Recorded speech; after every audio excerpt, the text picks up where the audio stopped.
আপনারা অনেকেই আমার কাছে জানতে চেয়েছিলেন যে এত চমৎকার চমৎকার ভেষজ গুণ সম্পন্ন উদ্ভিদের ভিডিওগুলি আমি কোথা থেকে শুট করি বা কোন স্থান থেকে সেই ভিডিওগুলো নেই।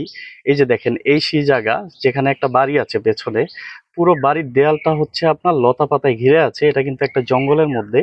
আর এই জায়গায় আপনার প্রচুর পরিমাণ ভেষজ উদ্ভিদ রয়েছে। বিশেষ করে 15-20 আইটেমের হচ্ছে ভেষজ উদ্ভিদ এখানে রয়েছে। আর সবগুলো অনেক গুণ সম্পন্ন। এই যে দেখতে পাচ্ছেন, পুরো বাড়ির দেয়ালে হচ্ছে পান পাতার মতো কিছু হচ্ছে উদ্ভিদ দেখা যাচ্ছে। আবার হচ্ছে এর পেছনে হচ্ছে একটা পাতাবাহার গাছ আছে, দেখেন কত চমৎকার। আবার এদিকে হচ্ছে আপনার একটা শিউলি ফুলের গাছ আছে। এই শিউলি ফুলের গাছ কিন্তু অনেক ভেষজ গুণ সম্পন্ন। বিশেষ করে এর পাতা দিয়ে কিন্তু অনেকে চা তৈরি করে খায়, সেটা কি আপনারা জানতেন? আবার এখানে চমৎকার একটা জিনিস দেখাবো আপনাদেরকে, দেখেন এই যে এটা কি আপনারা চিনতে পারছেন? এটা হচ্ছে কুমারিকা লতা, যেটা অনেকেই খুঁজে কিন্তু কেউ পায় না। এই কুমারিকা লতাটা আসলে পাওয়া যায় না। বিশেষ করে হচ্ছে এটা অনেকে বলে যে এটা সাপে খায়, আসলে মূলত সাপ কোনো লতা পাতা খায় না, এটা হচ্ছে বিভিন্ন পোকামাকড় খায়। আর মানুষও কিন্তু এটা খেয়ে নেয় অনেক সময়। আর এখানে দেখেন কলা গাছ আছে। আবার এখানে আরেকটা চমৎকার জিনিস আপনাদেরকে দেখাবো। এই যে এটা কি দেখছেন? জঙ্গলের মধ্যে চমৎকার একটা লেবু। লেবুটা একদম পেকে আছে।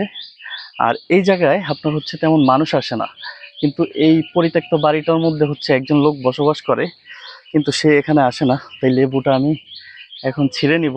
এই লেবুটা না হয় কেউ নিবে না, এটা এখানেই পড়ে থাকবে। আহ লেবুটা নিয়ে নিলাম। লেবু কিন্তু চমৎকার, আপনার হচ্ছে ভিটামিন সি সমৃদ্ধ। আপনার এখানে দেখেন, আপনার হচ্ছে পিপুল লতা।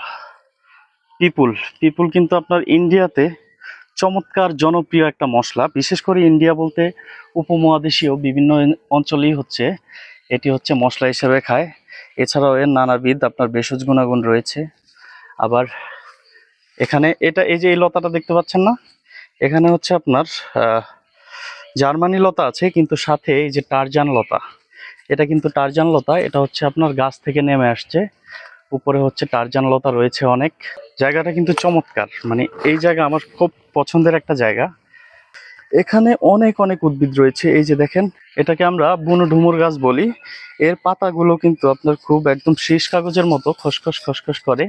আর এটা দিয়ে কিন্তু আপনার হচ্ছে গ্রাম অঞ্চলে হচ্ছে মাছ পরিষ্কার করে, ঘষে ঘষে মাছ পরিষ্কার করে। তো দর্শক দেখেন জায়গাটা কত চমৎকার। আর পেছনে সেই বাড়িটি, এই বাড়িটিতে কিন্তু একজন লোক বসবাস করে, সে এখানে একা একাই থাকে।